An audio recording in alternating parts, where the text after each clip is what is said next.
Anche io casato, insomma, è una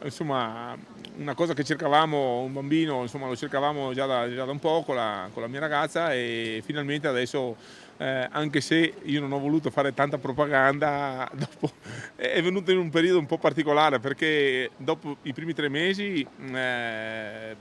sono sempre un po' delicati, è meglio, stare un po' tranquilli e non dire niente, no, dopo i 3 mesi son capitati proprio giusti quando è stato bloccato tutto nel lockdown, quindi 3 mesi tutti chiusi in casa, nessuno, intanto la pancia è lievitata,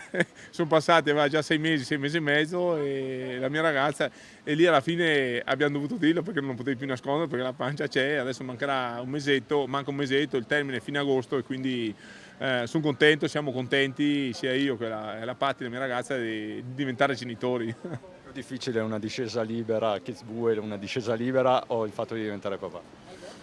Bah, Kitzbühel era il mio mestiere, anche se la pista più difficile, considerata la pista più difficile al mondo, era il mio mestiere, lo facevo e c'è sempre una grande tensione prima di arrivare là, prima di fare la gara, è una pista impegnativa dove in partenza non c'è nessuno che scherza,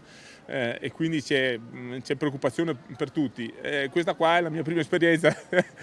di genitore, quindi c'è molta tensione, molta preoccupazione, però è una cosa che